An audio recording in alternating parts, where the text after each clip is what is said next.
नमस्कार साथियों, मेरी मौजूदगी बवाना विधानसभा में और हमारे साथ जाने माने चेहरा सबीना जी है, जो कि आम आदमी पार्टी के चर्चित चेहरा है, सोशल वर्कर और काम करते हैं। और आज हमारी चर्चा होगी जिस तरीके से राघव चड्ढा ने जो बीजेपी को गुंडों की पार्टी बताया करते हैं, तो आज कहीं ना कहीं बीजेपी को ज्वाइन किया, उसी मुद्दे पर चर्चा होगी। आप हमारे साथ बने रहिए।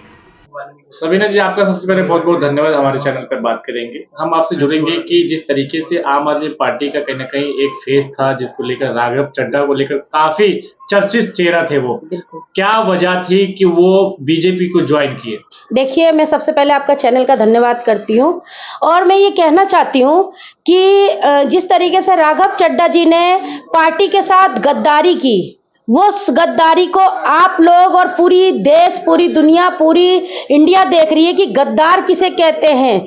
जो कि पार्टी ने जिसे अर्श से लेकर फर्श तक पहुंचाया, उस बंदे ने पार्टी के साथ इतनी बड़ी गद्दारी की। और इस गद्दारी का सबसे बड़ा सबूत उन्होंने दिया।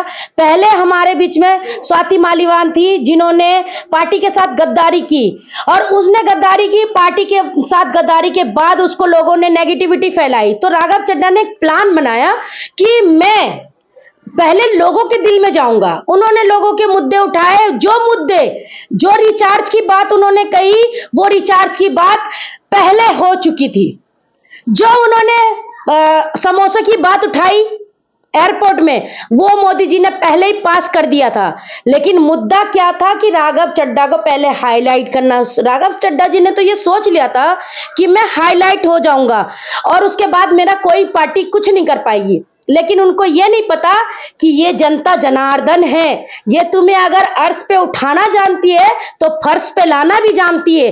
कैसे 24 घंटे के अंदर 2 मिलियन फॉलोवर्स आपको अनफॉलो कर दिया, जिसमें मैंने भी आपको अनफॉलो किया, क्योंकि मैं आपके नीति से खुश थी कि आप जनता की आवाज उठा रहे थे। लेकिन आप कैसे इंसान है जिसने एक बार खुद बोला कि बीजेपी की पार्टी अनपढ़ की पार्टी, गद्दार की पार्टी, गुंडों वालों की पार्टी, रेपिस्ट की पार्टी, और आप उसी पार्टी में घुस गए।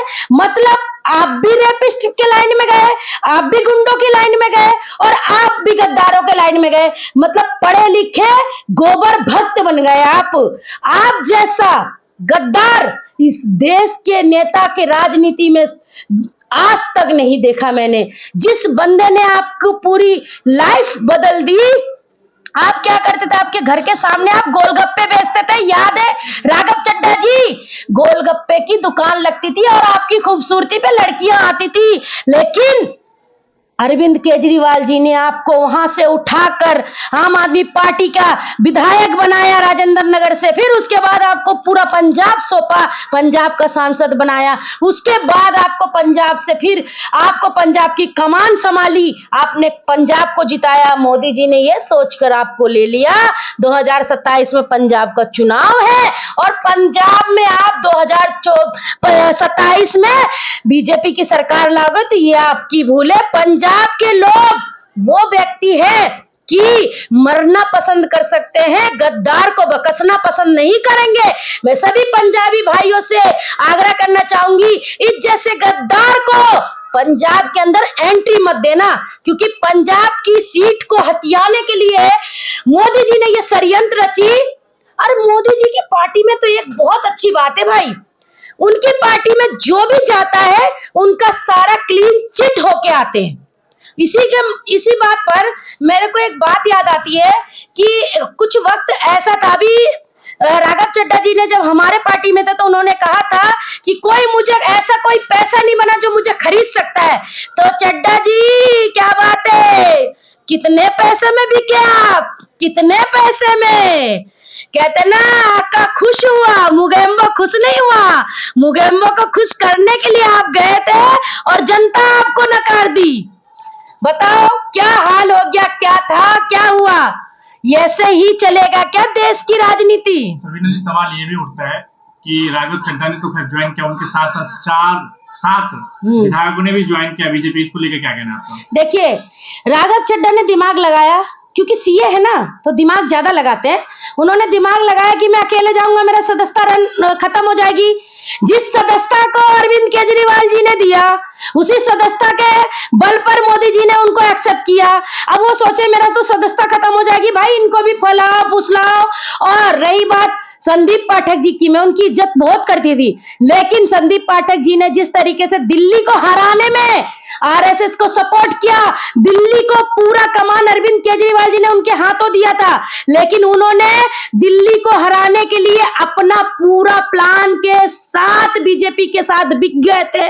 तो उनका भी चट्टा पिट्टा खुलने वाला था, वो भी ज्वाइन हो गए पार्टी में बीजेपी के, और हमारे सांसद भी साथों को साथों ले गए ताकि मेरी सांसदता खत्म ना हो। ये राघव चड्ढा जी की प्लानिंग है। सबीना जी, आपका मानना और आम आदमी पार्टी का मानना है कि पंजाब का इलेक्शन जीतने के लिए कहीं ना कहीं बीजेपी अपनी तरफ राघव चड्ढा को खींचा है, क्या लगता है इस तरीके से कहीं ना कहीं पंजाब चुनाव को जीत जाएंगे भाजपा सरकार? देखिए, भाजपा सरकार ने बहुत बड़ी गलती कर दी। उन्होंने सोचा कि मैं राघव चड्ढा को ले लेता हूं और मैं राघव चड्ढा के जरिए पंजाब जीतूंगा, लेकिन पंजाब में आज भी लेकर आखिरी दम तक अकाली काल है, कांग्रेस है, आम आदमी पार्टी है। पंजाब में बीजेपी का कोई नस्तो नाबूज नहीं है, क्योंकि पंजाब के लोग एक बार जिससे गद्दारी कर देते हैं, एक बार जिसको थूक देते हैं उसको थूक देते हैं।